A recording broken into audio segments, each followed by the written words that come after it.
de Lima por la oportunidad que se me brinda esta tarde de poder dar una ponencia sobre un tema muy interesante del nuevo Código Procesal Penal, que es la sentencia penal, sus efectos, los fundamentos y su revisión. Agradecer también a la coordinadora por la invitación, bastante encantado por la oportunidad y de por sí tengo todo el deseo de poder compartir con los alumnos, con los que están presentes en esta ponencia, mi experiencia profesional y sobre todo lo que desarrollo a diario. Como bien lo ha mencionado la coordinadora, quien habla es juez unipersonal de Villa María del Triunfo, está a cargo del primer juzgado unipersonal de ese distrito. He estado también ocupando el cargo desde enero del año 2024 como presidente del Juzgado Penal Colegiado Penal de Lima Sur hasta marzo de este año. A lo largo de estos años de experiencia he podido llevar muchos juicios orales de diversos delitos como juez unipersonal, como juez de colegiado, ¿no? Que son funciones ya diferenciadas en el Código Procesal Penal. Quiero empezar también indicando, bueno, estoy teniendo un problema ahí en las amígdalas, pero que seguro que lo van a notar en el momento que esté exponiendo este tema, pero le pido las disculpas del caso, estoy aquí presente para poder compartir con ustedes la experiencia y quiero absolver sus preguntas y podamos también esta tarde tener una conversación en donde también ustedes puedan compartir sus dudas y su experiencia y de seguro podamos generar un bonito debate para poder llegar a un consenso, ¿no? Cómo se está llevando el nuevo código en el Distrito Judicial de Lima Sur o en algún otro distrito donde ustedes litiguen. En esta oportunidad, bueno, quiero comenzar a manera de introducción. El nuevo Código Procesal Penal, pues es un tema que ya en los últimos años está aplicándose en Lima Sur y en los diversos distritos judiciales, en donde todavía la práctica no es muy uniforme. Lo digo por la experiencia, a veces la forma de llevar un juicio oral en un distrito judicial tiene una diferenciación en el tema del manejo de cada órgano jurisdiccional y de seguro los abogados litigantes se habrán podido dar cuenta, como se dice, que cada corte, ¿no?, tiene sus propias formas de trabajo y de llevar a cabo las audiencias. En esta oportunidad, a manera de introducción, me ha tocado desarrollar lo que es el tema de la sentencia penal. Vamos a ser precisos, vamos a señalar lo que es la sentencia luego del juicio oral. A manera de introducción, el juicio oral, como todos ya sabemos, es una etapa principal, la etapa estelar del proceso penal, en donde las partes procesales, los sujetos procesales, Ministerio Público, actor civil, defensa técnica, plantean sus teorías de casos a través de sus alegatos de apertura y cada uno de ellos tiene una pretensión y su pretensión la van a pretender acreditar en un juicio oral con los medios probatorios que fueron ofrecidos y admitidos en su debida oportunidad en la etapa intermedia. Estos medios probatorios serán objeto de debate en esta etapa de juicio oral bajo los principios de oralidad, inmediación, publicidad y de contradicción. Y es de esa manera que se produce lo que es la prueba. Con la prueba que se produzca en presencia ya sea del juzgado unipersonal o del juzgado colegiado, el juicio culmina con el término de la actividad probatoria y con los alegatos finales, y luego de ello la causa queda expedita para que los jueces o el juez unipersonal pueda emitir su pronunciamiento de fondo dentro del término de ley, que es 2 días. Y es a base de lo que se produce en este juicio oral, como decía, el juez al final de este juicio oral va a emitir su decisión a través de lo que es la sentencia, ya sea una sentencia absolutoria o una sentencia condenatoria. Y eso es lo que vamos a desarrollar también en esta ponencia, la diferencia entre una y otra y cuándo se emite la sentencia absolutoria y la sentencia condenatoria. La sentencia es la expresión de lo que el juez ha llegado a su convicción, a su razonamiento, y a través de la sentencia hará de conocimiento si finalmente se ha logrado convencer para llegar a la responsabilidad del imputado o del acusado, o que esto no ha sido suficiente para poder determinar si a la persona que se le ha acusado por determinado delito debe responder penalmente y, en consecuencia, emitirá una sentencia de carácter absolutorio. Como se dice, el juicio oral es, por esa razón, la etapa principal, y el juez emite su sentencia en base a únicamente lo que se produzca en este juicio. Y me quiero ir un poquito más en el tema de lo que he podido yo apreciar a lo largo de estos años en juicio oral, que a veces el Ministerio Público, a veces los abogados que ejercen defensa, quieren utilizar argumentos o declaraciones o medios probatorios que nunca fueron actuados en el juicio. Y eso es un gravísimo error, porque por más que quieran hacerlo valer o quieran hacerlo o mencionar para que se tome en consideración, el juez no puede, está impedido de poder utilizar medios probatorios o declaraciones que no se hayan producido en el juicio. Es por esa razón que se citan a testigos, a peritos, para que en presencia del juez y en la etapa de juicio se les interrogue, se contrainterrogue, y la información que se vaya produciendo en ese juicio sea sometido al debate, al contradictorio, a la inmediación del juez, para que se vaya formando una convicción de la decisión que va a tomar posteriormente. Se menciona a veces en los alegatos de clausura, los abogados defensores, una mala práctica, como les vengo mencionando, o a veces también el Ministerio Público, pretender incorporar información que no ha sido incorporada en el juicio a través de los órganos de prueba o de los medios probatorios documentales. A veces pretenden determinar a nivel fiscal dijo esto, pero en el juicio oral no se utilizaron declaraciones previas para evidenciar una contradicción o para reflejar memoria. ¿Y cuándo lo dijo?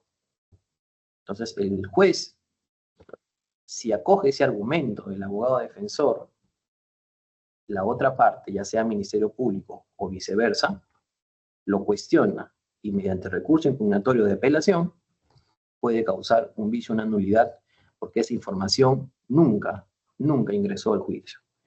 Por esa razón es muy importante que se sepa interrogar, se sepa contrainterrogar, porque la información que puede utilizar el juez es la que se produce en este debate. Bien, dicho ello, entonces, a manera de introducción, precisar también, yo soy de las personas que cuando expone le gusta utilizar términos sencillos para que podamos generar la confianza y que puedan entender y de repente podamos generar preguntas, ¿no? Como voy a desarrollar lo que es la sentencia y luego los temas impugnatorios y hay un tema de break, voy a avanzar esta primera etapa, lo que es la sentencia y luego lo que es la apelación. Avanzaré unos 40 minutos, 45 minutos de lo que es la sentencia y lo que deben conocer de la sentencia. Y en la siguiente sesión, en la siguiente hora después del break, desarrollaremos lo que es el medio impugnatorio. Entonces, en ese sentido, he traído a ustedes datos, información que todo abogado que está llevando un juicio oral debe conocer, debe saber. Bien, entonces vamos a comenzar con la siguiente diapositiva. Doctor, buenas tardes. Disculpe, las diapositivas la habrá pasado a la señorita coordinadora para que nos envíe. No se preocupe, yo lo voy a compartir a la coordinadora y para que ellas también a través de sus correos electrónicos le pueda compartir. ¿Ya? No se preocupe por esa parte. Bien, entonces, como decía, luego de la etapa de alegatos finales, no quiero irme mucho al tema del juicio oral porque no es la materia que tengo que desarrollar el día de hoy. Me gustaría, sí, por la propia experiencia, compartirles cómo es este tema de los juicios, como lo estoy haciendo en estos momentos. Pero vámonos a la parte final del juicio, ¿no? Porque el tema es la sentencia penal. La sentencia penal se emite luego de que se hayan escuchado los alegatos finales de los sujetos procesales y luego la defensa material del imputado. Escuchado ello y ya terminado toda esta etapa del juicio, se ingresa a la etapa de deliberación. La deliberación para los jueces que integran un colegiado es sentarse, conferenciar sobre lo que ocurrió en el juicio y sobre lo que se va a determinar en la sentencia. Si se acreditó los hechos, si se configuró el delito, si los medios probatorios han sido suficientes, si han llegado a convicción, la pena que le corresponde o la medida de seguridad, a cuándo debería ascender la reparación civil. Deliberan, conferencia. Y ahí es donde surge, en algunos casos, los votos unánimes por mayoría, y en ese sentido se logra emitir la sentencia, se oraliza y se notifica a las partes. Dice el Código Procesal Penal claramente, la deliberación es inmediata y secreta. Es decir, escuchada la defensa material del imputado, los jueces se reúnen, jueces de un colegiado se reúnen y deliberan los puntos que ya les mencioné. ¿Qué dice el Código sobre este plazo? Los jueces tienen 2 días para poder deliberar y emitir su pronunciamiento. Y para casos complejos, 4 días. Y ustedes me preguntarán, doctor, ¿y qué ocurre si no lo emiten dentro de los 2 días? El Código Procesal también lo establece. El juicio se quiebra y por ende debe volver a repetirse el juicio oral como si no se hubiera llevado a cabo el mismo. Y se llevará ante otros jueces. Y los jueces que quebraron ese juicio deberán responder disciplinariamente por lo que han causado. El código es clarísimo. 2 días para que emitan su pronunciamiento. A través de los votos, los jueces toman la decisión. Y la decisión se toma por mayoría. Se requiere en los casos de que la pena solicitada por el Ministerio Público de cadena perpetua, para imponer este tipo de pena, se requiere la unanimidad, es decir, en un juzgado colegiado, que los 3 jueces estén conformes con la imposición de la cadena perpetua. ¿Y por qué mucho menciono el tema de colegiado? Porque nosotros sabemos, y el código también lo ha establecido así, de que los jueces de colegiado son aquellos competentes que van a juzgar los casos que en su extremo mínimo de los delitos que se imputan es superior a los 6 años. Y los delitos menores a ese extremo mínimo es por los jueces unipersonales. Si nosotros revisamos el Código Penal, nos vamos a dar cuenta que los delitos de mayor gravedad y la mayor parte de delitos superan en su extremo mínimo los 6 años, ¿no? Entonces, por esa razón, mucho me estoy refiriendo al tema de deliberación, a los votos, pero si fuera un juez unipersonal, únicamente emite su decisión, su pronunciamiento, no hay votos, no hay mayoría, y es obvio porque ningún delito con pena inferior a los 6 años tiene como pena la cadena perpetua, porque si fuera así tendría que verlo un juzgado colegiado, ¿no? Bien, entonces está establecido para ustedes, autores, conozcan que es esto es secreto, hay un plazo definido por el Código Procesal Penal y ya saben qué ocurre si no se cumple o no se emite ese pronunciamiento dentro de los 2 días. Es una falta disciplinaria muy grave, que de por sí he visto, ¿no? Cuando ingresó el nuevo Código Procesal Penal en Lima Sur, que la decisión lo han emitido al 3er día. Y cuando ha llegado en apelación a la sala penal, han advertido esta situación, ya sin pronunciarse por el fondo. Simplemente lo declararon nulo, porque se había quebrantado el debido proceso. Y obviamente se remitieron copias al órgano de control para que se pueda abrir el proceso disciplinario a estos jueces, ¿no?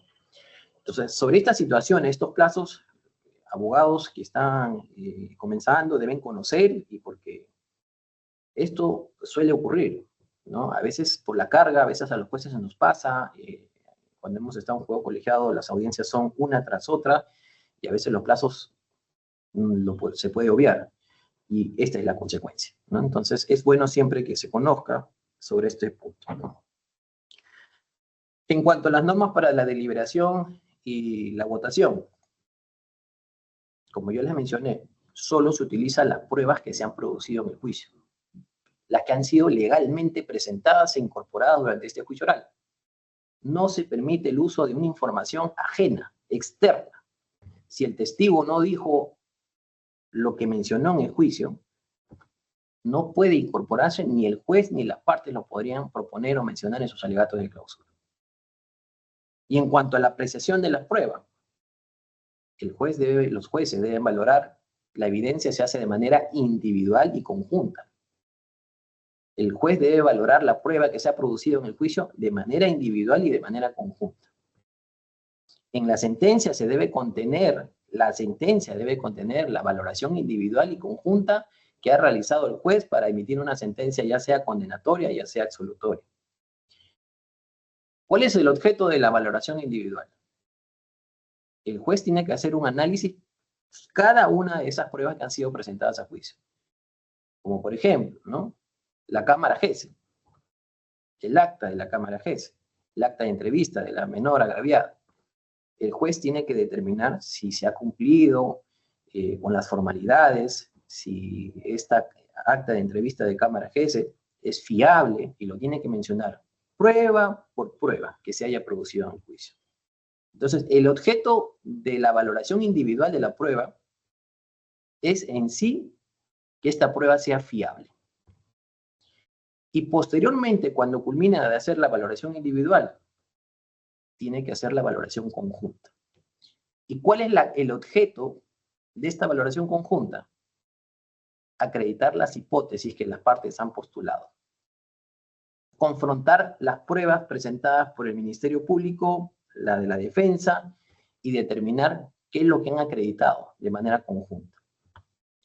Si las hipótesis que han postulado el Ministerio Público o la defensa han sido acreditadas con estos medios probatorios o con la prueba que se ha producido en este juicio.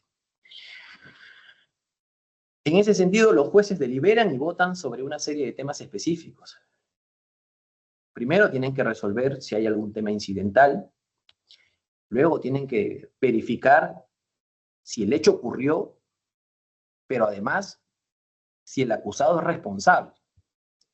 Luego de ello, tiene que determinarse si se ha configurado el delito que ha sido materia de acusación. Se tiene que verificar si se ha cumplido con los elementos objetivos o subjetivos del tipo penal. Si supongamos que el Ministerio Público acusó por el delito de robo agravado, se tiene que determinar si se cumplió con la violencia, con la amenaza, con el uso de arma de fuego, y finalmente, después de los elementos objetivos, determinar si el hecho es doloso, y lo tiene que precisar en ese sentido en la sentencia. Y finalmente, también tiene que motivar cuál es la sanción que corresponde. Si se va a imponer una pena, si corresponde una medida de seguridad o una consecuencia accesoria, y seguidamente también lo que es la reparación civil y las costas del proceso. Eso es lo que debe contener la sentencia penal.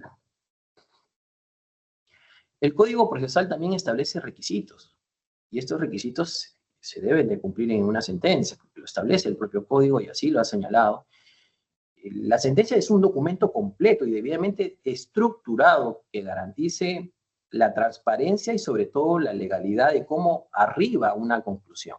Tiene un orden, ¿no? Primero es la identificación, debe incluir la información básica, a cargo de qué juzgado, la fecha, los nombres de los jueces y las partes y los datos del acusado, es la parte inicial de la sentencia. Debe también tener un contenido, debe detallar los hechos acusados, debe desarrollar cuáles han sido las pretensiones de la Fiscalía y la defensa en sus alegatos de apertura. Una motivación. Es fundamental que cada decisión esté clara, sea lógica y se complementen de manera fundamentada. Se debe explicar en la sentencia qué hechos se dieron por probados y qué hechos no se dieron por probados y cómo se valoró la prueba para llegar a esa conclusión. Asimismo, el Código establece, se deben citar leyes, jurisprudencia y doctrina que justifiquen la calificación del delito. Y finalmente, la parte resolutiva debe concluir pues con una decisión clara, ya sea absolviendo o condenando. Y debe incluir también lo que corresponde a la reparación civil de las costas y el destino de los objetos del delito si lo hubiera. Y finalmente, sentencia, lógicamente, tiene que llevar las firmas del juez o jueces que lo haya emitido. Esta sentencia ¿quién la redacta? Como ya lo mencioné, lo redacta el juez, o en su caso, el juez en el caso de juzgados unipersonales, y en el caso de juzgados colegiados, el director de debate. Y como ya se precisó, inmediatamente después de la deliberación. La redacción debe seguir un orden, incluso señala el Código Procesal, un orden numérico, correlativo, con cada párrafo, y en cada párrafo se aborda una cuestión relevante del caso. Y para ello se deben usar números para citar normas legales, jurisprudencias, referencias de doctrina, bibliografía, datos jurisprudenciales, otros temas que amplíen la argumentación de la sentencia. Tienen que precisar de dónde viene la información. El juez utiliza tal casación, la jurisprudencia, el acuerdo plenario. Lo tiene que justificar, porque su razonamiento, si lo respalda con jurisprudencia, con doctrina, finalmente cuando las partes lo puedan observar o lo puedan apreciar, puedan estar conformes o no, puedan también hacer valer su derecho como corresponde a la doble instancia. Entonces, lo que ya mencioné, lo que asegura es que la sentencia tenga un formato claro y debidamente organizado, con el propósito de que se facilite la comprensión y la verificación de los fundamentos que se ha señalado en esa sentencia para emitir una sentencia condenatoria o absolutoria. Ahora bien, su lectura y notificación de la sentencia. La sentencia se lee en la sala de audiencias convocada a las partes, ahora que ya estamos con el tema de las audiencias virtuales. Se lleva a través de lo que es la plataforma Google Meet para emitir las sentencias. Y la lectura de sentencias se lleva frente a quienes estén presentes. Si son sentencias complejas, si el caso es complejo o la hora ya es avanzada, se puede posponer la lectura completa. Y en ese momento lo que se hace es leer la parte resolutiva y un juez explica de manera sintética los fundamentos de su decisión. Y el plazo para llevar a cabo la lectura integral es de 8 días posteriores a la lectura de la parte resolutiva.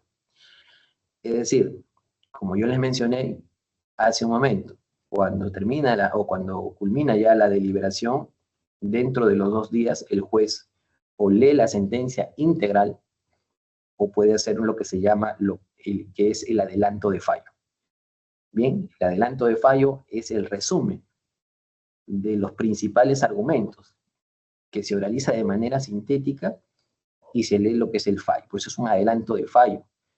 Y dentro de los siguientes 8 días, lo que se hace es leer íntegramente la sentencia y se notifica seguidamente a las partes. La sentencia se considera notificada formalmente en el momento de su lectura completa e inmediatamente después de leída la misma, las partes tienen el derecho de poder recibirla y de serle notificada con una copia de la misma. Bien. Un principio básico que debe existir siempre: la correlación entre la acusación y la sentencia, entre los hechos, la calificación jurídica y la pena. Cuando precisamos los hechos, la sentencia no puede dar por probado hechos o circunstancias que no hayan sido incluidos en la acusación, a menos que sean favorables al acusado. No se pueden agregar hechos, circunstancias que no han sido objeto de control de acusación en la etapa intermedia. La calificación jurídica no se puede cambiar. La pena no puede imponerse una pena más grave que la que solicitó el fiscal. Y este principio es esencial para garantizar el derecho a la defensa y el debido proceso, evitando de esa manera que la sentencia sea parte de lo que ha sido objeto de debate en el juicio oral. La sentencia absolutoria. La sentencia absolutoria debe explicar claramente las razones de la absolución y debe destacar los siguientes puntos. Primero, si el hecho no existió, si el hecho no es un delito, si el acusado no participó en él, o las pruebas son insuficientes para establecer su culpabilidad, o persiste una duda razonable, o si existe una causa que lo exime de responsabilidad penal. Y es claro, en el juicio oral son los órganos de prueba y son los medios probatorios de carácter documental que permiten determinar al juez si realmente el hecho se suscitó o si el hecho no es típico o si el hecho no es antijurídico, o finalmente, si ambas partes presentaron pruebas para ser actuadas en este juicio, puede hacer que el juez llegue a la duda razonable, o que los medios probatorios que le fueron admitidos al Ministerio Público y que se han debatido en el juicio oral no han sido suficientes para arribar a la convicción o la certeza de la responsabilidad penal. Tenemos que diferenciar entre lo que es insuficiencia probatoria y duda razonable. Insuficiencia probatoria, los medios probatorios que ofreció el fiscal para que sean actuadas en la etapa de juzgamiento no son suficientes, son mínimos, que no permiten al juez arribar a esa convicción de poder emitir una sentencia condenatoria. Mientras que la duda razonable es que ambas partes han ofrecido prueba y contraprueba de cargo o de descargo y que finalmente genera una duda que le impide al juez determinar que la persona que ha sido sometido a este juicio ha cometido el delito o que el delito se cometió o que él tuvo o no participación en el hecho. O finalmente, esta prueba puede determinar que el imputado o el acusado ha actuado bajo una circunstancia de legítima defensa o una causa que le exima de responsabilidad penal. ¿Cuál es el efecto de una sentencia absolutoria? Tiene un efecto, claro que sí. La sentencia de por sí, si es una persona privada de la libertad, inmediatamente, una persona que está recluida en algún establecimiento penitenciario, con la sentencia absolutoria se ordena de manera inmediata la libertad del acusado. Aún así, el Ministerio Público interponga recurso de apelación, ese extremo de la sentencia de la libertad de la persona recluida debe cumplirse de manera inmediata. Asimismo, el cese de las medidas de coerción, ya sea la prisión preventiva o, en todo caso, la restitución de los objetos incautados, anulación de antecedentes policiales, judiciales generados, el establecimiento de las costas procesales y, como ya mencioné, la ejecución inmediata de la liberación del imputado y el levantamiento de las medidas de coerción que se aplican, incluso si la sentencia aún no es definitiva, como le mencioné, se somete al recurso de apelación y por consecuencia va a ser revisada por un superior jerárquico. A diferencia de ello, tenemos lo que es la sentencia condenatoria. La sentencia condenatoria establece lo que es la pena y la sanción.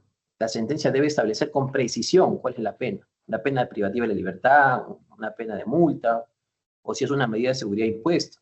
En caso de una pena efectiva, se debe descontar el tiempo que el acusado pasó en prisión preventiva o en detención domiciliaria. Los plazos y las fechas, se debe fijar la fecha provisional en que la condena finaliza y el plazo para el pago de la multa. Se debe establecer o unificar las condenas si corresponde. Si no es el caso, puede revocarse el beneficio penitenciario anteriores para que el condenado cumpla las penas de forma sucesiva. Se debe establecer la reparación civil.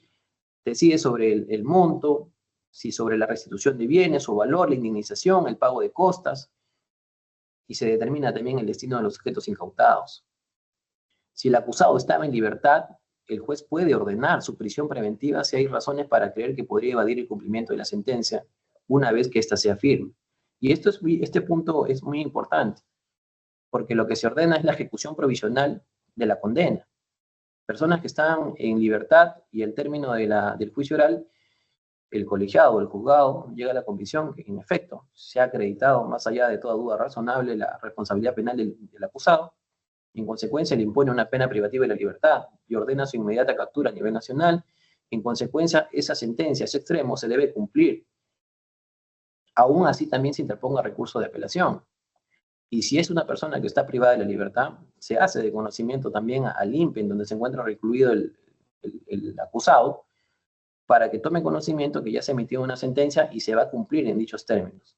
¿Por qué? Porque puede dar el caso de que la prisión preventiva se venza la semana siguiente y yo el día de hoy lo condeno a esta persona a 20 o 25 años de pena privativa de la libertad. La apelación, el trámite de la apelación y en segunda instancia, pues eso tomará 2, 3, 4, 5 meses. Hasta esa fecha ya la prisión ha vencido. Pero lo que se hace es comunicar al INPE que se ha emitido una sentencia condenatoria y se va a ejecutar provisionalmente ese extremo de la condena. El señor va a estar condenado provisionalmente por 25 o 30 años hasta que el superior confirme o revoque lo resuelto. ¿Qué ocurre si en el juicio oral se ha podido hallar una responsabilidad adicional? se ha encontrado o se ha determinado la comisión de nuevos delitos o de nuevas personas que no estuvieron comprendidas en el requerimiento acusatorio. Puede darse el caso, ¿no? Un robo agravado que se imputa al acusado haberlo cometido conjuntamente con dos personas, y en el juicio oral se ha podido determinar que estas dos personas, que eran conocidas como el alias de Juan o Luis, ha podido identificarse completamente con sus datos por propios órganos de prueba o por la propia policía. Lo que se hace es ponerse en conocimiento de manera inmediata al Ministerio Público para que pueda proseguir con la investigación de estas dos personas que en un primer momento no fueron identificados. Puede darse también el caso que un testigo haya mentido, ¿no? Porque tengan en consideración que cuando acude un testigo, un órgano de prueba al juicio oral, declara bajo juramento que va a decir la verdad a las preguntas que se le van a formular. Pero si se llega a comprobar o a determinar de que esta persona ha intentado vertir información falsa o ha vertido información falsa, información que nunca se produjo, y lo que ha querido es favorecer o desfavorecer a una de las partes procesales, obviamente se está cometiendo un delito y también debe ser de conocimiento al Ministerio Público. Pero lo que sí la norma establece es que la prohibición de enjuiciamiento inmediato, el testigo que supuestamente mintió, no puede ser procesado por ese delito hasta que la sentencia del caso haya quedado firme. Una vez que esa sentencia haya quedado firme, ya el Ministerio Público está habilitado para poder ya procesarlo penalmente por el delito contra la Administración de Justicia, falso testimonio. Sobre el recurso de apelación contra la sentencia, ¿no? Entonces, hasta aquí ya vamos a entrar a lo que es la apelación. Yo quisiera la participación de los discentes, de los participantes de esta ponencia, si es que quieren hacer alguna pregunta. Seguidamente ya nos vamos al break y volvemos para desarrollar lo que es el tema de la apelación de sentencia. ¿Alguna pregunta por parte de los discentes? A ver, doctores, ¿alguna pregunta para que pase el break? Doctor, por el momento no hay preguntas. Bien, en todo caso, dígame usted, doctora, si continuamos con el desarrollo o nos vamos al break hasta las 7. Ya, doctor, sí, entonces volvemos a las 7. Bien, retomamos entonces. Me avisa, doctora. Sí, sí, doctor, podemos continuar, gracias. Ya, bien, entonces, antes de volver a retomar con la ponencia, hasta aquí, hasta lo expuesto, ¿hay alguna pregunta de repente por algún discente, algún participante que quiera formular una pregunta, sino para pasar ya a desarrollar este punto sobre el recurso de apelación? De repente alguien que quiera hacer una pregunta, alguna duda que tenga sobre este tema. Bien, entonces vamos a continuar con el recurso de apelación contra la sentencia. En ese sentido, vamos a precisar que hay un momento de interposición para todos recursos, ¿no? Hay en los casos cuando está la ausencia del acusado, y qué ocurre cuando es una sentencia en un proceso inmediato.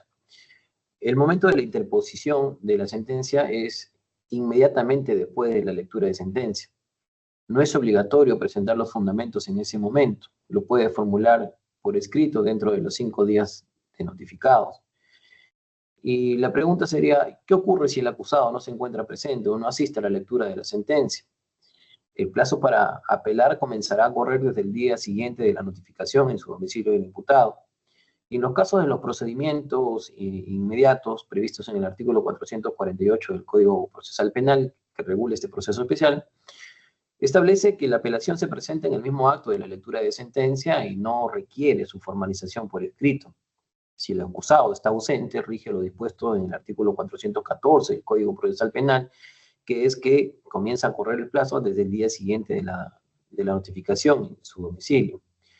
Una vez que la Sala Penal Superior recibe el caso, otorga a las partes un plazo de 3 días para ofrecer pruebas nuevas. En cuanto a la ejecución provisional de la sentencia, la regla general es que la sentencia condenatoria se empieza a cumplir de manera provisional, incluso si se ha presentado un recurso de apelación. La excepción a esta regla es que no se aplica para las penas de multa o las que limitan derecho. Y como mencioné anteriormente, si el acusado se encuentra en libertad y la sentencia es de prisión efectiva, el juez puede decidir dos cosas. Uno, o la ejecución inmediata de la sentencia, o imponerle restricciones, reglas de conducta que deberá cumplir mientras que se resuelve el recurso de apelación que interponga. De esta manera, permite asegurar el cumplimiento de la pena y que la misma no sea excesiva por la interposición de un recurso. Bien, la impugnación, que es la parte seguro más importante. La impugnación define quiénes y bajo qué condiciones pueden apelar una sentencia, ya sea una sentencia absolutoria o una sentencia condenatoria. El fundamento legal es que solamente puede impugnar una resolución judicial si la ley lo permite expresamente y a través de los medios establecidos. ¿Quiénes son los titulares del derecho? Únicamente están facultados a apelar a las personas o a las partes a quienes la ley le ha otorgado dicho derecho, o si la ley no lo especifica, cualquiera de las partes involucradas pueden hacerlo. Tiene que ir con la participación de un defensor legal. Un abogado puede apelar incluso en nombre de su cliente. Sin embargo, si el cliente desea desistirse de la apelación, necesita de la autorización explícita de su abogado. Y cualquiera de las partes con el derecho a apelar puede unirse a un recurso ya presentado por otra de las partes. Esto debe hacerse antes de que el expediente sea elevado a la siguiente instancia y cumpliendo con las mismas formalidades necesarias. Bien, entonces queda claro pues que incluso el Ministerio Público puede apelar en favor del imputado. Recordemos que el Ministerio Público cumple su función como titular de la acción penal con objetividad. ¿Y qué implica que sea objetivo? Que esté libre de subjetividades, libre de apasionamientos, libre de cuestiones internas o apasionamientos sobre algún tema en particular o algún interés, porque el fiscal de por sí es garante, representa a la sociedad en juicio, y por esa razón debe prevalecer el cumplimiento de la ley y la Constitución, y si advierte un hecho que afecta a uno de los imputados o acusados, debe incluso recurrir la sentencia en favor de este. Es su función, y eso está propiamente también establecido en la ley orgánica del Ministerio Público sobre su carácter de objetividad en el cumplimiento de sus funciones. ¿Existen formalidades para presentar el recurso de apelación? En efecto, existen las formalidades y lo establece el Código Procesal Penal. Y podemos precisar quién puede apelar. Solo puede interponer el recurso la persona, la parte que ha sido perjudicada por la resolución, quien tenga el interés directo en el caso y que esté legalmente facultado para ello. El Ministerio Público, como ya mencioné, también puede apelar incluso a favor del imputado. Por tanto, podemos establecer, puede apelar el Ministerio Público, la parte agraviada, el actor civil, el tercero civil, y debe cumplir con requisitos de forma. Debe presentarse por escrito dentro del plazo legal. Si se trata de una resolución emitida en audiencia, se puede interponer de forma oral en el mismo acto de lectura. Debe especificar qué parte de la decisión se está impugnando. Debe contener los fundamentos de hecho o de derecho que justifican esta apelación. Debe terminar con una solicitud o una pretensión clara y concreta. Y son muchos los casos en que se ha podido apreciar en que cuando pretenden interponer recurso de apelación, a veces muchos de los abogados no precisan cuál es el agravio, cuál es el fundamento del hecho o el derecho en el cual el juez ha cometido el error, o cuál es el error en la calificación jurídica, y a veces omiten precisar cuál es la pretensión revocatoria, una pretensión de nulidad, no lo establecen, y eso es un punto que puede desfavorecer a los abogados que ejercen la defensa, puesto que sus recursos pueden ser rechazados por el juez que resolvió o emitió la sentencia, o incluso por el propio Tribunal Superior. Los recursos que se presentan, incluso de forma oral, en audiencia deben ser formalizados por escrito en un plazo de 5 días, a menos que la ley indique lo contrario, ¿no? Y el juez que emitió, es el juez que emitió la resolución original quien evalúa si el recurso cumple o no con estos requisitos. Si es admitido, procede a elevar el caso a la siguiente instancia, a la sala penal de dicha jurisdicción, quien además, como ya mencioné, pueden volver a hacer un reexamen de admisibilidad de dicho recurso si se advierte de que no se ha cumplido con las formalidades que acabo de mencionar. En cuanto al desistimiento del recurso, ¿quién puede desistirse de la apelación? Se puede desistir quien ha interpuesto el recurso, puede retirarlo antes de que se emita la resolución en segunda instancia, pero debe fundamentar su decisión, debe precisar por qué se desiste. Un abogado defensor no puede desistirse de un recurso presentado por él sin una orden expresa o una autorización del favorecido, luego que haya sido emitida después de haberse presentado el recurso. Puede presentarlo sin firma de su patrocinado, en efecto, pero no lo podrá desistirse o no podrá retirar esa apelación si no va con la firma o con la autorización del patrocinado, ¿no? Efectos de este desistimiento. El desistimiento de por sí impide ya que se pronuncien sobre los agravios que ha alegado, pero esta situación no va a afectar a otros correcurrentes o a quienes se hayan adherido al recurso, aunque el desistente deberá de por sí asumir los costos o costas que haya generado su recurso impugnatorio. El ámbito y la extensión del recurso. Como ya les mencioné, el imputado y el Ministerio Público, ambos pueden apelar tanto el aspecto penal, es decir, la condena, la pena, la reparación civil de la sentencia, el actor civil obviamente busca la reparación, apela el aspecto civil de la resolución.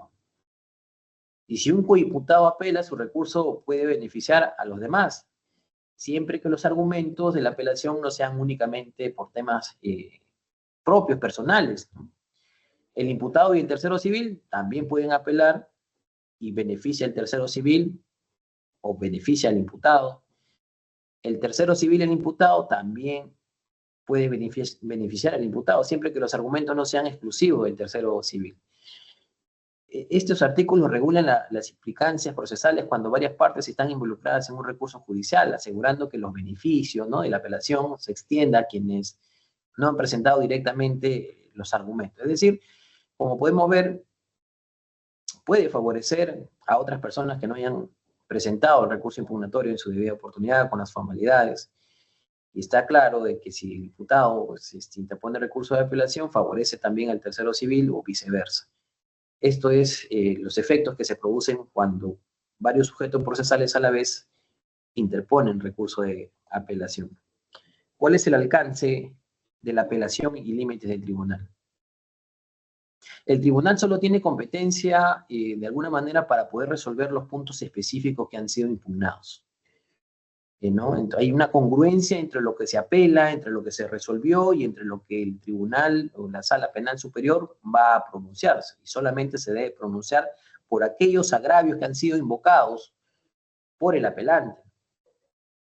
Pero adicionalmente, de oficio, puede declarar la nulidad de la sentencia si es que la sala advierte errores gravísimos o nulidades absolutas que no hayan sido mencionados en la apelación. Eso sí, el código le permite al tribunal poder declarar nula una sentencia si es evidente que ha habido alguna vulneración de algún derecho de defensa o ha incurrido en vulneración al debido proceso.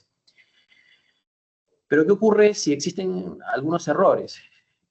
Si existen errores de derecho que no afectan el resultado final o si existen errores materiales, por ejemplo, como el nombre, el cálculo de las penas, el tribunal no va a anular la sentencia, sino que simplemente lo procede a corregir. Y si hay alguna modificación de la sentencia, es decir, puede sufrir una modificación cuando el fiscal apela.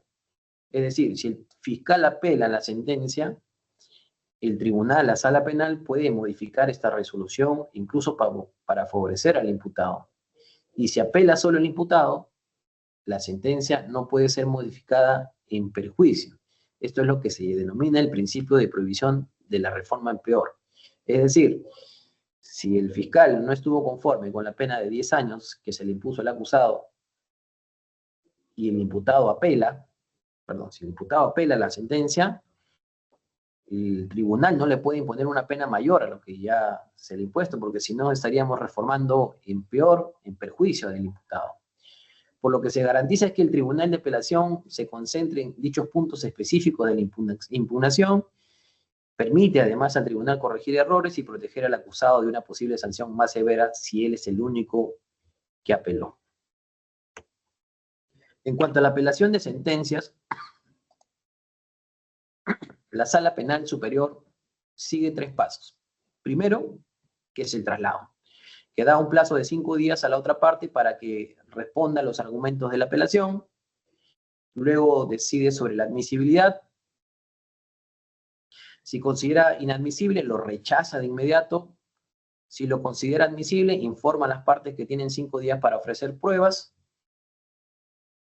Y si remite el recurso contra el rechazo. El auto que rechaza la apelación puede ser impugnado con un recurso de reposición. Sobre las pruebas que se producen en la segunda instancia, ante la sala penal, ante el tribunal.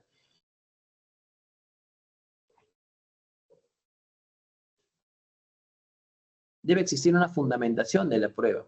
El escrito para ofrecer prueba en segunda instancia debe indicar el aporte específico que se espera de cada una, o de lo contrario serán rechazadas. ¿Y qué tipos de pruebas se pueden ofrecer en segunda instancia? Solo se aceptan las pruebas que eran desconocidas en primera instancia, las que fueron denegadas indebidamente en primera instancia, con la debida reserva, y fueron admitidas pero no se practicaron por razones ajenas a la parte. ¿Cuáles son los límites de este ofrecimiento? El tipo de prueba admitida depende de lo que se quiere impugnar. Si se cuestiona la culpabilidad o inocencia, se aceptan pruebas relevantes únicamente a este punto. Si solamente se cuestiona lo que es la sanción penal, las pruebas deben referirse únicamente a este aspecto, ¿no? Ejemplo, en cuanto a la pena, no se ha hecho una adecuada valoración para determinar la pena que se ha fijado en primera instancia. Pueden ofrecerse los antecedentes penales que no fueron tomados en consideración. O si se apela al objeto civil, se aplican las reglas del Código Procesal Civil para poder resolver dicho extremo en la sentencia. Y la sala decide finalmente en un plazo de 3 días si las pruebas ofrecidas son admisibles basándose en su pertinencia, en su objeto de la apelación.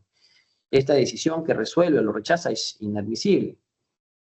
Y la sala finalmente puede citar a algunos testigos que declararon en primera instancia si su testimonio es crucial para fundamentar el juicio de hecho que han sido objeto de apelación.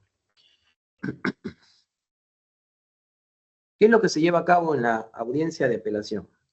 En la audiencia de apelación tenemos el inicio de la audiencia, la actuación de prueba, lectura de documentos, alegatos y derecho a la última palabra. Cuando es el inicio de la audiencia, se inicia con una exposición de lo que es la sentencia apelada y los argumentos de la impugnación. Se pregunta a las partes si desean desistirse o si se ratifican de los motivos de su apelación. La actuación de las pruebas que se producen se actúan en ese momento, obviamente las que hayan sido admitidas, y es obligatorio interrogar a los imputados si se está cuestionando la valoración de los hechos de la sentencia de primera instancia, a menos que decidan guardar silencio. Se proceden también a actuar los medios probatorios documentales, se da lectura a informes periciales, a actuaciones previas del caso, incluso de oficio, si son sumamente relevantes para poder determinar o poder resolver el recurso impugnatorio que se ha planteado. También se ha establecido unos alegatos en derecho a la última palabra. Una vez que las pruebas han sido presentadas, las partes presentan alegatos, comenzando por las que apelaron. El imputado siempre tienen derecho a la última palabra. Disculpen, hay un ruido ahí afuera en los exteriores del órgano jurisdiccional. En cuanto a la sentencia en la segunda instancia, para la deliberación se aplican las reglas del artículo 393 del Código Procesal Penal, pero con un plazo máximo de 10 días para emitir la sentencia. En un proceso inmediato, el plazo se reduce a solo 3 días. Se requiere una mayoría de votos para absolver la apelación. Como ya se mencionó también a inicio de la parte introductoria, la sala de apelaciones tiene la facultad de valorar de forma independiente las pruebas que se hayan actuado durante la audiencia de segunda instancia, así como las pruebas periciales, documentales y las preconstituidas, pero no le podrán asignar un valor diferente a aquella prueba personal o testimonios que fueron apreciadas directamente por el juez de primera instancia, a menos que su fiabilidad se cuestione, ¿no?, con pruebas nuevas presentadas en segunda instancia. ¿Y cuáles son las decisiones posibles a la cual puede arribar la sala? Puede tomar varias formas de la decisión. Primero, puede declarar la nulidad de la sentencia. puede anular esta sentencia de primera instancia total o parcialmente y devolver el caso para que se corrijan esos errores, y obviamente el juicio va a ser llevado, desarrollado por un nuevo tribunal, un nuevo juzgado penal colegiado, juzgado penal unipersonal. O también la puede confirmar o la puede revocar.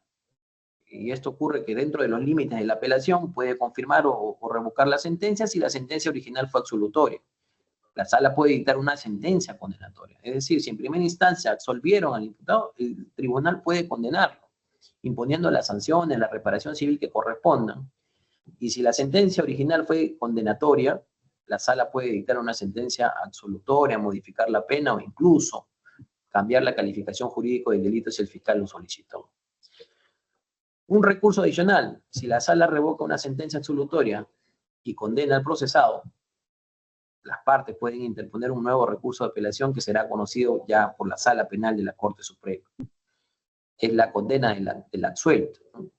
Tiene su derecho a apelar y lo va a revisar ya una Sala Penal de máxima instancia, que es la Corte Suprema. ¿Cuál es el procedimiento final de estas decisiones? Que la sentencia de segunda instancia se lee siempre en audiencia pública. No se puede aplazar la fecha y una vez leída y notificada solo procede un pedido de declaración o de corrección o un recurso de casación si se cumplen aquellos requisitos. Después de que el plazo de recurrir finaliza, el expediente ya se remite al juez de primera instancia para su ejecución de la sentencia. En cuanto a la nulidad del juicio, no pueden intervenir jueces que conocieron el juicio anulado. Si es que el tribunal decide anular por alguna vulneración, algún derecho de defensa, algún derecho procesal, garantía constitucional o el debido proceso, procede a anular el juicio, y este juicio debe ser iniciado nuevamente por un nuevo tribunal integrado por otros magistrados o por otro juez unipersonal. Si el juicio se dispuso como consecuencia de un recurso a favor del imputado, no podrá aplicársele una pena superior a la impuesta al primero. Es decir, si en el primer juicio el imputado fue condenado a 15 o a 20 años de pena privativa de libertad, en el segundo juicio no se le podría poner o imponer una pena superior a la que se estableció en el primer juicio. Bien, entonces vamos a quedarnos aquí. Quiero escuchar a los discentes, si es que tienen alguna pregunta, de repente compartir alguna experiencia y un caso para poder compartir, y de esa manera podamos retroalimentar lo que hemos expuesto el día de hoy. ¿Alguna pregunta? Buenas noches, doctor. Una pregunta. Sí, le escucho. En una sentencia que me acaban de, bueno, esto me acaba de suceder, en una sentencia se declara prescrita la acción penal, pero a la vez ordenan el pago de la reparación civil. La pregunta es, ¿esto es congruente? Porque ¿cómo estarían prácticamente condenando al pago de una reparación civil si a la vez lo que le da sustento ha sido declarado prescrito? Claro, es que hay que entender que son dos cosas muy distintas, la acción penal con la acción civil. La acción penal se establece con la determinación si se cometió o no el delito, y en consecuencia, si se acredita la comisión del delito, por ende tiene que imponérsele la consecuencia jurídica del delito. ¿Cuál es? Es la pena. La extinción de la acción penal se regula por lo que establece el Código Penal en la parte general en cuanto a la prescripción de la acción penal. Y eso no implica que automáticamente se extinga la reparación civil. Son dos temas muy distintos, muy diferentes. Pero por cuestiones de economía, ¿no? El proceso penal se ha unificado o se resuelve en una sentencia, en una resolución, como ha ocurrido en este caso. Y yo le comparto esta experiencia. Yo, actualmente como juez unipersonal, prescribí, emití mi resolución, mi auto de prescripción en un caso de un efectivo policial que había ocultado un equipo celular que era evidencia de la comisión de un delito, y por lo tanto a este oficial o a este efectivo policial se le siguió, se le abrió un proceso por el delito contra la administración de justicia, ¿no? Encubrimiento real. Finalmente, se determinó que por el transcurrir del tiempo, porque estamos hablando en este caso de antiguo Código Procesal Penal, que ya están en depuración, en liquidación, se culminó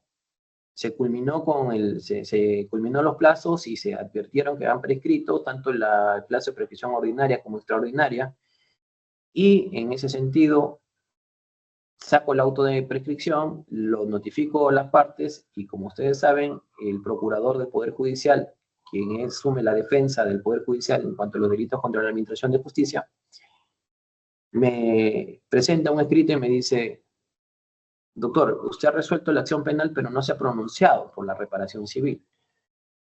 Tenga en consideración que son dos temas muy distintos. Y, en efecto, lo que ocurrió allí es que no me pronuncié por la reparación civil. En el caso que yo tengo, sin adelantar, bueno, un tema de opinión, es que no había evidencia de que se había producido la acción, el hecho, no se había acreditado. En consecuencia, si no acredito el hecho, no podría acreditar el daño.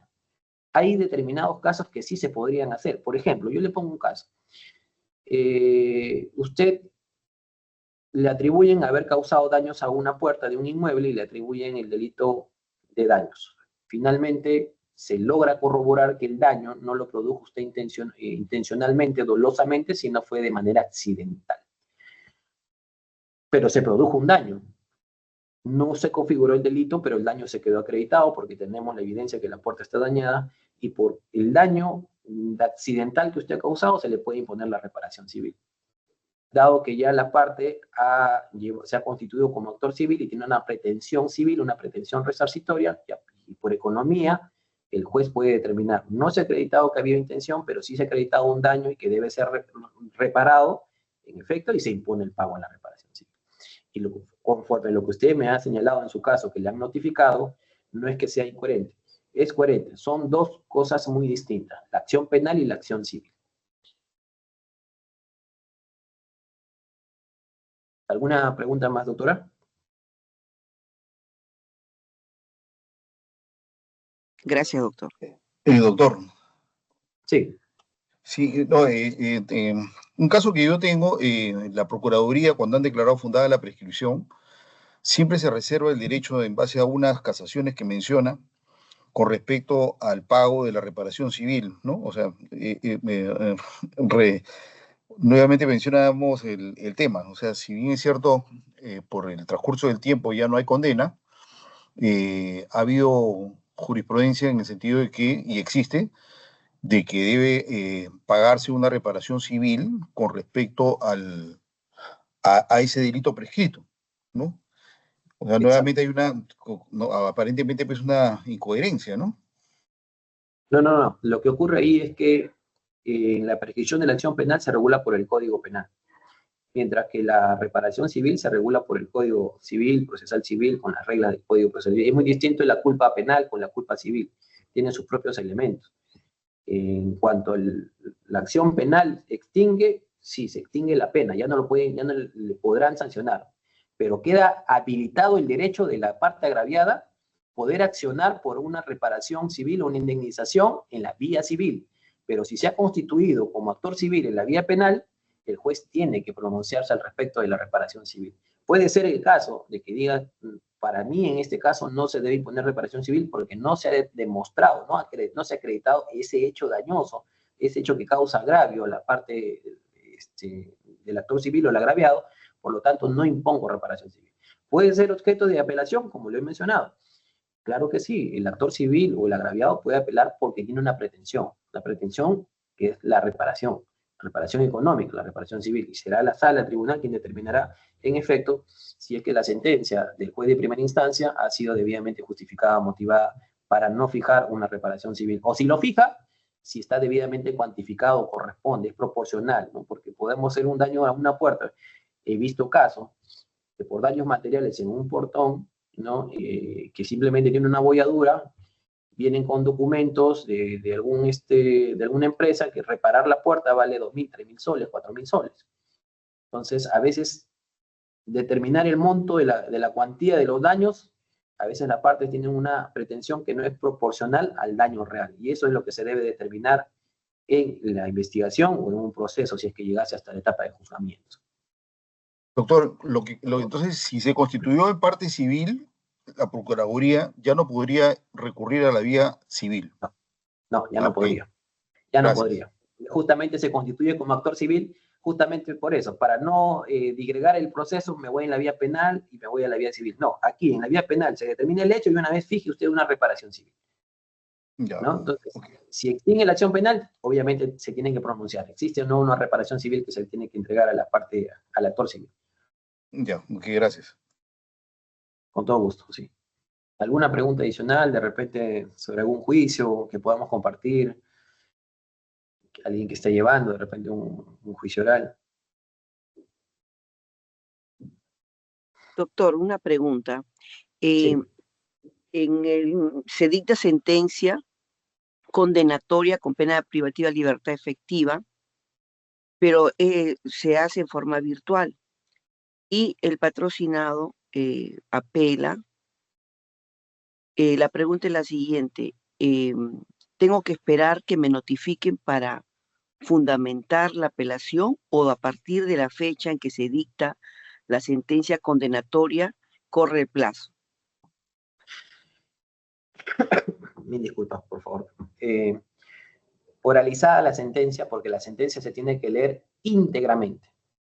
Se convocan las partes, como mencioné, se convocan las partes, luego de deliberar, el juez tiene dos opciones: o adelanta fallo o lee íntegramente la sentencia. Si adelanta fallo, hace un resumen sintético de los argumentos que le llevaron a tomar una decisión condenatoria o absolutoria. Pero eso es un adelanto de fallo, no es la sentencia. Allí no se interpone recurso de apelación. ¿Cuándo procede usted a interponer su recurso de apelación? Cuando la leen íntegramente. Le van a preguntar, defensa, ¿se encuentra usted conforme? Y usted dirá, interpongo recurso de apelación. Ya queda establecido que usted va a apelar y tiene 5 días para fundamentarlo por escrito. El código dice claramente, leída la lectura, leída o la sentencia integral, se procede de manera inmediata a notificar a las partes. Le notificarán a su casillero electrónico y usted tendrá los 5 días para interponer o fundamentarlo por escrito.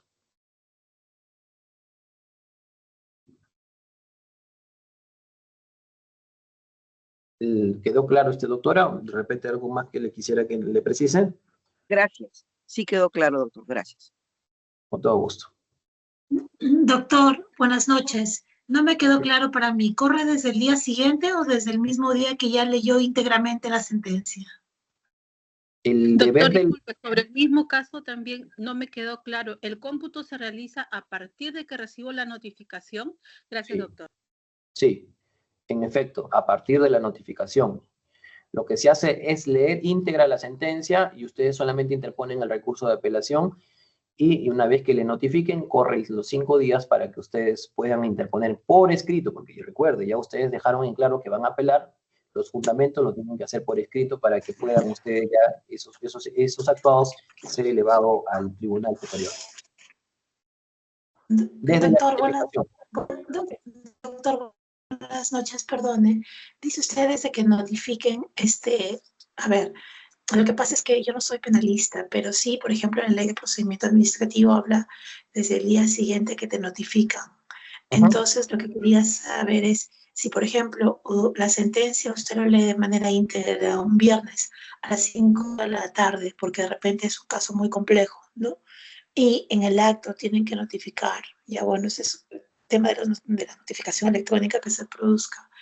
Claro. Si fuera un viernes, se cuentan días hábiles y tiene que ser a partir desde el día lunes, ¿verdad? Claro, Si o sea, fuera un viernes, ya.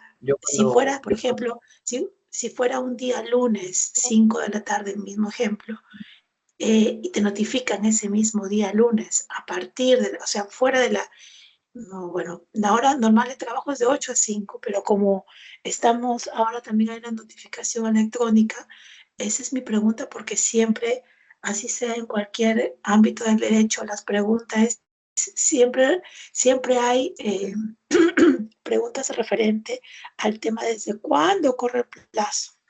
¿no? En cuanto al tema de la hora, ¿no? Claro, Entonces, sí. como el trabajador labora desde 8 a 5, eso quisiera que por favor lo aclare, y si es desde el día siguiente, o ni bien tú recibes la notificación, cuentas desde ese día que te están notificando y ya corre esos 5 días. Eso quisiera que me aclare. Gracias, buenas noches. Claro, sí, vamos a ser más precisos con este punto. La leída de la sentencia integral, ¿no? Y ya ustedes escuchado la sentencia, interponen su recurso de apelación. La fundamentación es 5 días de notificado la sentencia. Ahora, usted me pregunta, doctor, pero si cae viernes la lectura de sentencia, yo apelo o me notifica viernes, el plazo obviamente va a correr a partir del día lunes. No estoy indicando que el mismo día que te notifican comienza a correr, no, porque ya hemos establecido que para las notificaciones electrónicas se interpone o se comienza a contar los plazos a partir del segundo día de notificado. Pero también se le notifica el imputado a su domicilio real. Entonces, supongamos que han notificado al casillero electrónico y al domicilio real, como ya hay jurisprudencia, se comienza o se va a contabilizar la notificación del domicilio real del imputado.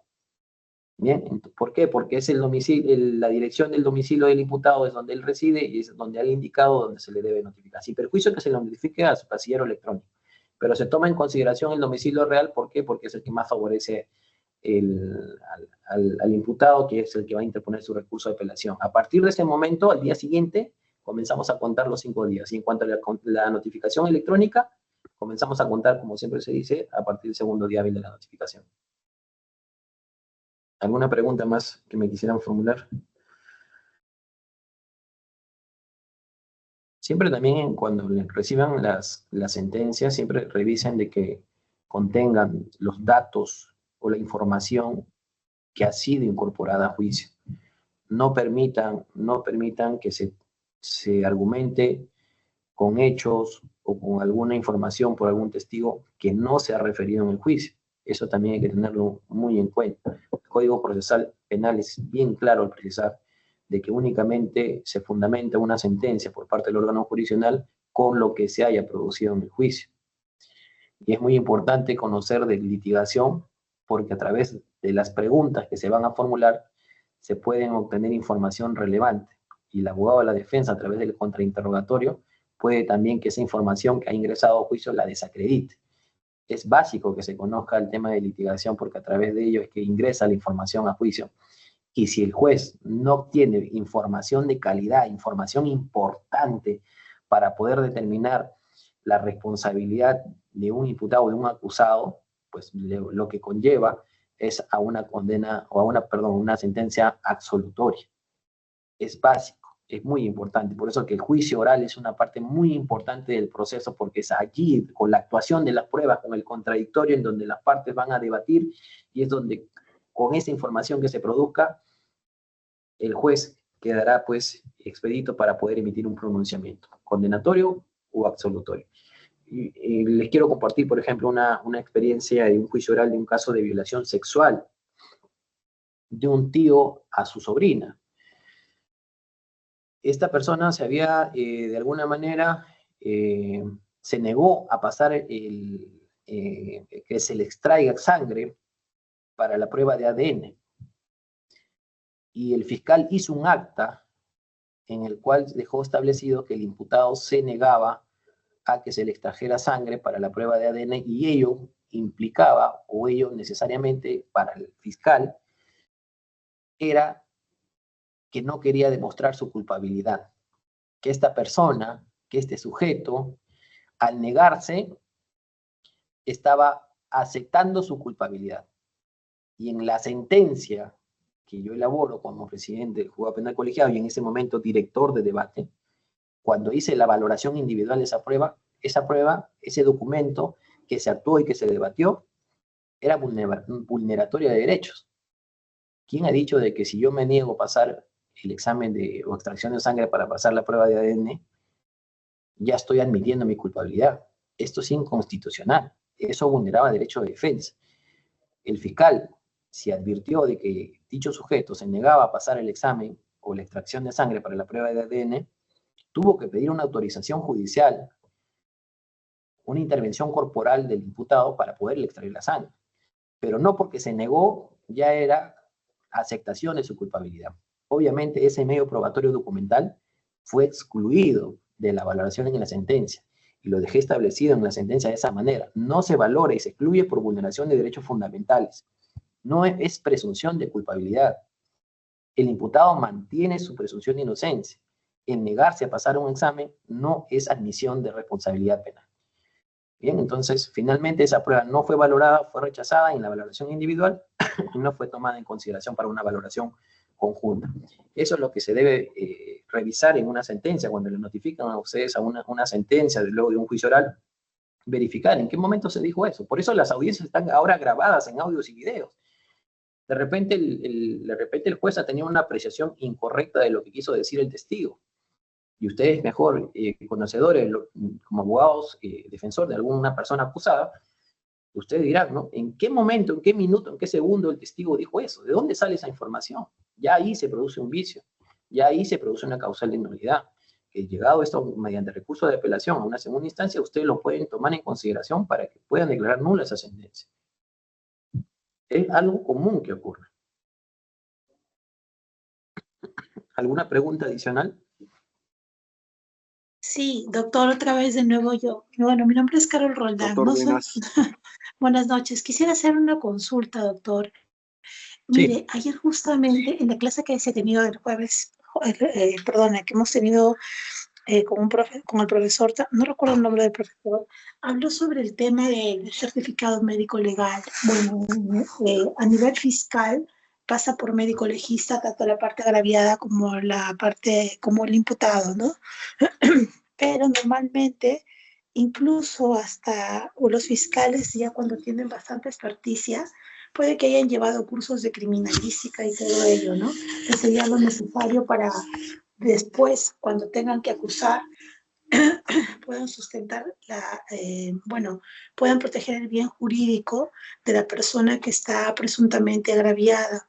Pero cuando ya llega, por ejemplo, al juzgado, usted con su experticia y su experiencia, por dar un ejemplo, en el caso Villarán, ¿no? En este gerente general que ha fallecido, ¿qué se debe? Yo sé que ustedes valoran todo como jueces, ¿no es cierto? Asumo yo, ¿no? Valoran todo, ¿no? Pero ¿qué es más importante? ¿El certificado que emite el médico legista o la que pertenece al Instituto de Medicina Legal o la necropsia de ley? ¿Qué es lo que ustedes valoran? ¿Qué es lo más importante? ¿Qué es lo que determina más cuando una persona, por ejemplo, ha cometido un homicidio, ¿no? O de diferencia de un asesinato, ¿no? Claro. Si me puede aclarar ello, le agradecería mucho porque, como vuelvo a repetir, yo no soy penalista, pero he entrado a este diplomado para nuevamente hacer un recordaris, y como ha habido muchas modificatorias en el Código Procesal Penal y también en el Código Penal, quisiera que por favor se pudiera hablar sobre este tema, y como usted está en el día a día, a ver qué nos puede decir. Muchas gracias. Claro, claro. Todos los medios probatorios documentales, en principio, cuando llegan a juicio, cuando hay un certificado médico legal o hay una necropsia, no se ofrece el documento, se ofrece al perito. ¿Bien? El perito viene y explica sus conclusiones a las que arribó en el certificado médico legal. El certificado médico legal lo que hace es describir las lesiones que ha podido apreciar, visualizar en el cuerpo el médico legista, mientras que en la necropsia el perito lo que va a precisar es en cómo encontró las lesiones, qué tipo de lesiones encontró, las causas probables. Es un examen o una pericia mucho más completa, ¿no? Entonces, ambos peritos, si se complementan, vendrán y explicarán aquí en el juicio oral sobre cómo llegaron a las conclusiones a las cuales arribaron en las pericias que están logrando en documentos. Es ahí, a través de las preguntas, interrogatorio, contrainterrogatorio, si por ejemplo puede ser el caso de que haya algunas contradicciones entre una y otra sobre algunos determinados puntos, porque también en la necropsia se determinan algunas lesiones que pudieron haber apreciado y puede darse el caso de que no guarde coherencia con el certificado médico legal, y el perito, ambos van a mantener sus posiciones, y ahí es donde se genera el debate.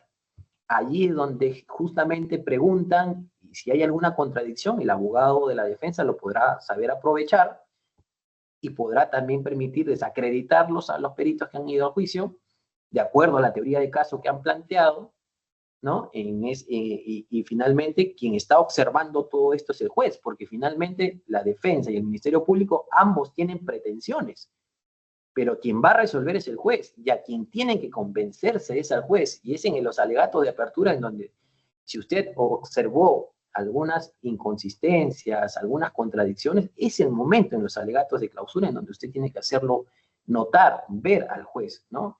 Como por ejemplo, señor juez, ha venido el médico legista del Lima Sur y ha dicho de que cuando apreció el cuerpo no había lesiones físicas, y ahora ha venido el perito que elabora la necropsia, nos ha dicho que encontró diversas lesiones. Hay una inconsistencia y una incongruencia.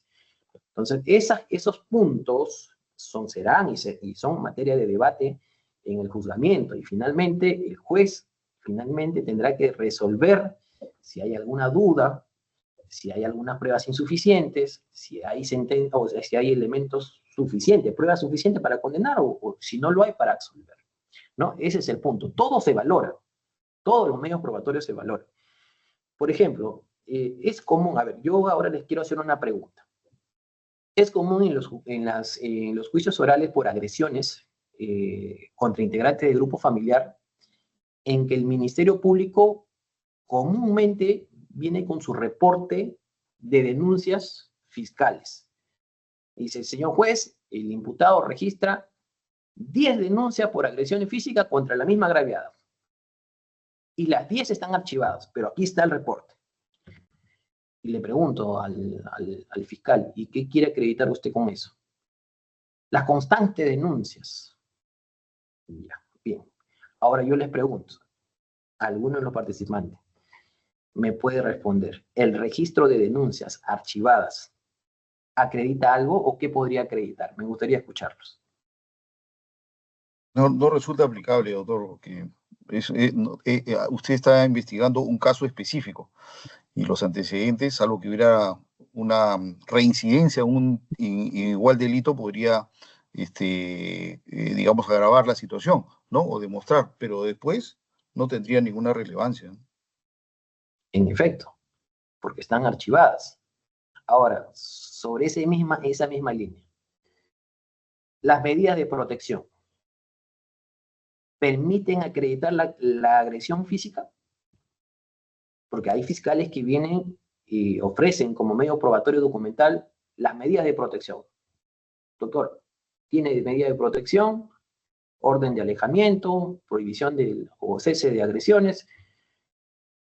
Yo pregunto, ¿y qué quiere acreditar usted con la medida de protección? Le pregunto, ¿acredita el hecho? El hecho es que el día 3 de octubre a las 9 de la mañana la agredió físicamente. ¿Las medidas de protección me acreditan el hecho o qué acreditan la medida de protección? Pregunto a los participantes. No acreditan, Las medidas doctor. de protección. A ver, a Javier Las primero, medidas de a la protección. doctora Caro, y luego Javier para darle preferencia a la dama. A ver. Sí, las medidas de protección se dan para asegurar que la víctima, por ejemplo, una adolescente o una mujer adulta, no sea vulnerada nuevamente por esta persona, si es que en caso ha sido vulnerada por esta persona. Yo creo que en realidad también las medidas de protección los da la Fiscalía para adoptar alguna acción que pueda, con la finalidad de evitar alguna posterior agresión. Pero eso ya en el camino, claro, en el camino se va a advertir si es que en realidad pues se trata de una persona que puede tener problemas de salud mental. Yo trabajo para el Ministerio de la Mujer, entonces sí he visto que siempre los fiscales, como usted dice, o incluso el Centro de Emergencia Mujer también solicitan medidas de protección, ¿no? Como para asegurar, proteger a la víctima, sea un adolescente, un niño, una niña de su mamá o un hombre respecto a una mujer adulta de igual forma. Pero eso simplemente es como un accionar prácticamente que realizan, que ya es como una práctica común que se realiza para proteger a la víctima, a la presunta víctima, que puede que también sea, puede que también la víctima puede que no sea tanto la víctima, ¿no? Yo he visto casos en que como que si, ¿cuál sería la palabra correcta? Creo que extremizan mucho el tema cuando es algo finalmente leve, ¿no? Es lo que Exacto. puedo mencionarle, ¿no? Sí, lo hacen para decir esto, yo fiscalía estoy accionando. Es para eso. El No, Centro de Emergencia Mujer también lo mismo, para accionar, denuncio esto por cual, tal cual, pero finalmente cuando ya revisas todo te das cuenta que se hizo tan grande, se agrandó tanto el problema que creo que se puede solucionar de esta forma, ¿no? Pero ustedes también como jueces tienen una función muy importante cuando a veces también ustedes, sin necesidad de, por ejemplo, encuentran a una persona totalmente agraviada, ustedes no necesitan ni siquiera de audiencia, sino de frente establecen medidas de protección, porque hay evidencia real de que esta persona ha sido agraviada, ¿no? Totalmente, ¿no? Tiene muchas lesiones, se nota la equimiosis, bueno, etc. exacto, cosas, ¿no? Eso es lo que exacto. quería decir. Bien, a ver, lo escucho al doctor Javier, que también levantó la mano. Sí, doctor, es la victimización, como decía la doctora, ¿no? Pero, y por otro lado, son actos para evitar una futura agresión, porque es un delito que usted está investigando y si se produce otro, bueno, pues eso genera otro proceso, ¿no?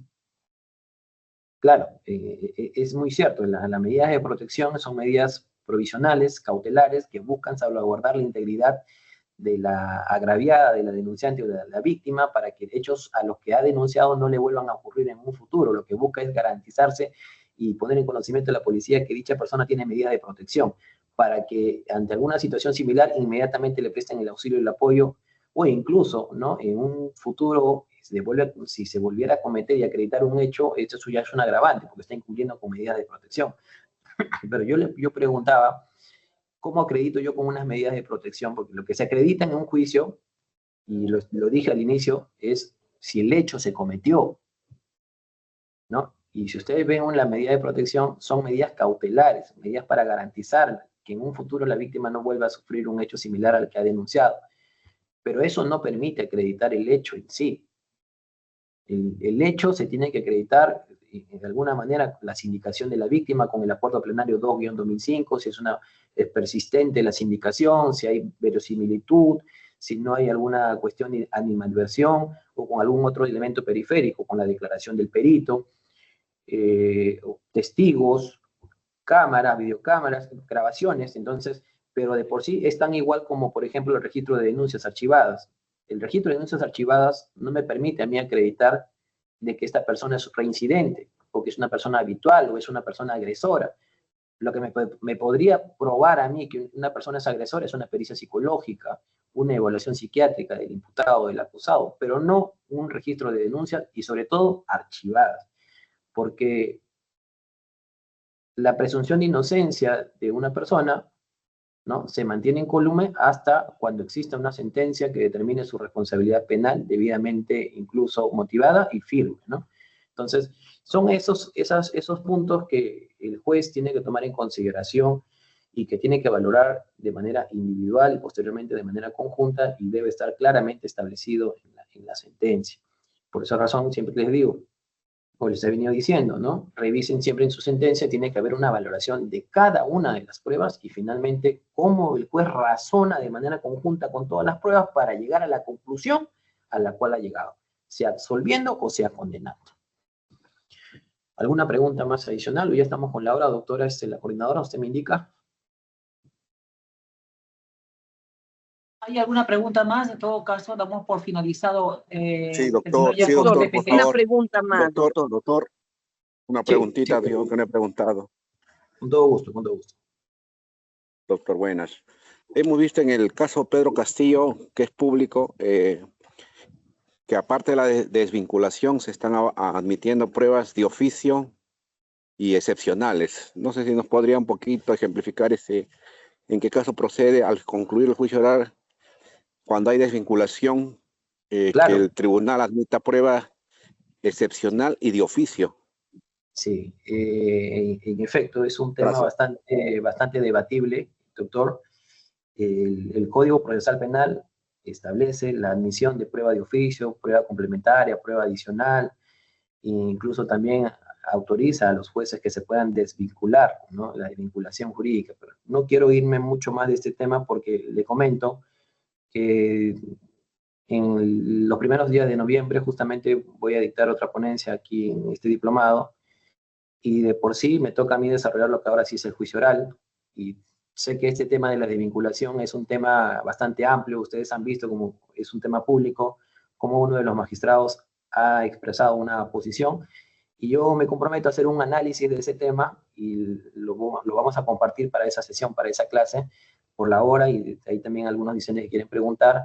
Pero sí, todo lo que está ocurriendo dentro de lo que es el juicio oral está previsto en el Código Procesal Penal y es un tema de debate. Y los abogados se oponen y plantean sus posiciones, y los jueces también por mayoría están manteniendo la posición de vincularse posteriormente.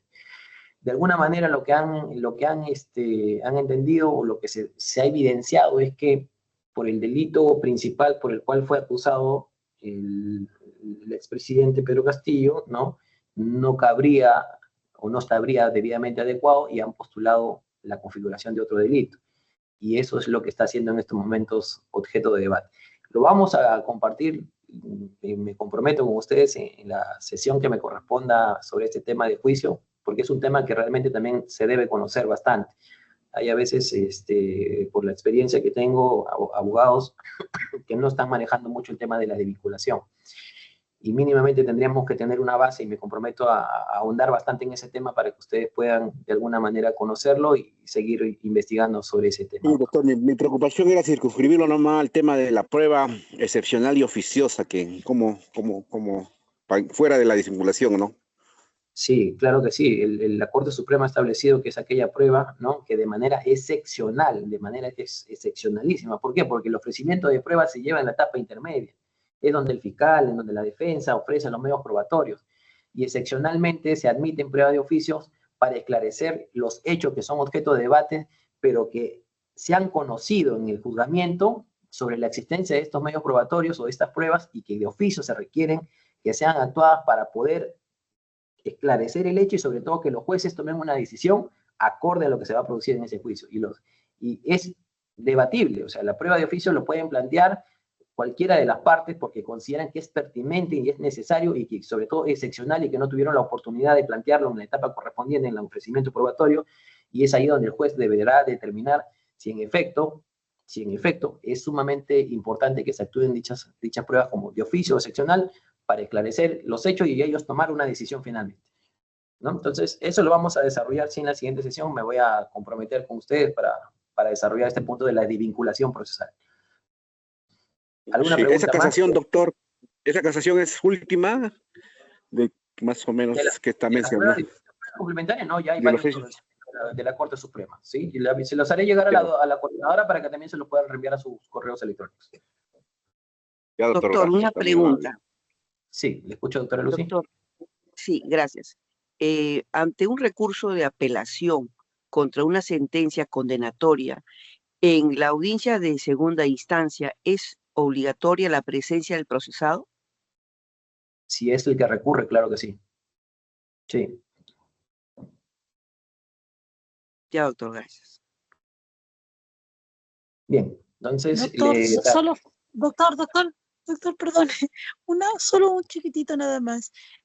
Como usted va a estar en la próxima clase, o de repente debería estar en más clases, dictar más clases, quisiera pedirle, si fuera tan amable y si fuera posible, como han habido tantas modificatorias en el Código Procesal Penal, como que si nos puede señalar qué es lo más relevante, qué es lo que tendríamos que tener en cuenta.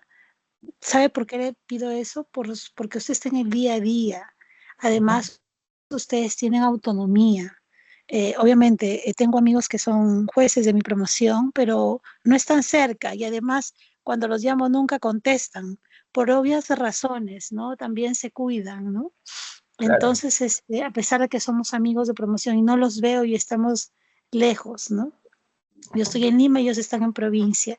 Entonces, tal vez sería bueno, ojalá pudiera usted decirnos qué es lo más importante, qué es lo que han cambiado en el Código Procesal Penal, que claro, los abogados tendríamos que estar en ahí pues al día con todas las modificatorias, pero dado su expertise y su experiencia, qué es todo lo que han modificado y qué es lo que no deberían de haber modificado en realidad, porque creo que en realidad todo lo que han modificado el código no está correcto, no está bien, ¿no? Sobre todo en tema de corrupción de funcionarios, en tema de corrupción de funcionarios, sobre todo creo que hay, bueno, simplemente lo dejo ahí. Gracias, profesor. Sí, Gracias, doctora. doctor. En cuanto me toque a mí la ponencia creo que es el 3 de noviembre, si mal no recuerdo, voy a traer esos puntos, sobre todo que me toca a mí desarrollar lo que es el juicio oral. Vamos a tratar de ver esos puntos que me gustaría que se conozca, porque lo veo al día a día en que muchos abogados defensores tienen todavía ese desconocimiento, incluso hasta cuando oralizan sus alegatos de apertura, no comprenden todavía que el alegato de apertura es una promesa que se le hace al juez de lo que se va a producir, de lo que se va a ver en el juicio. A veces abogados oralizan alegatos de apertura que son conclusiones, y siempre les interrumpo y les digo, doctor, ¿cómo llega usted a esa conclusión si todavía no hemos debatido las pruebas, no hemos debatido los medios probatorios documentales? Usted está concluyendo, y eso es propio de un alegato final, no de un alegato de apertura. Dígame qué es lo que voy a ver en el juicio, qué me va a prometer usted, qué es lo que finalmente va a ocurrir, terminaremos condenando, absolviendo, ¿cuál es su pretensión de usted? Entonces, existen muchos de esos problemas y algunos puntos más, sobre todo en cuanto a valoración, actuación de medios de prueba en el juicio oral, que en la sesión que me corresponda, prometo, como ya les he mencionado, precisar esos puntos para que ustedes también conozcan y no incurran en ese error en alguna oportunidad cuando les toque estar presente como abogado defensores en algún juicio oral. Bien, entonces yo les agradezco bastante haberse mantenido durante el desarrollo de esta ponencia. Le agradezco una vez más a la coordinadora, al Colegio de Abogados de Lima, y siempre con todo gusto de poder compartir la experiencia y el conocimiento que uno tiene, porque esto es parte del día a día y tenemos también que lo que se aprende, lo que uno conoce, compartirlo para que ustedes también lo puedan desarrollar, aprender y sobre todo que se pueda llevar un correcto desarrollo del juicio oral como se viene llevando a cabo en el nuevo Código Procesal Penal. Bien, muchas gracias, que tengan buenas noches con todos. Muchas gracias, doctor, muy amable. Gracias, Buenas noches Gracias, con profesor. todos. Buenas noches.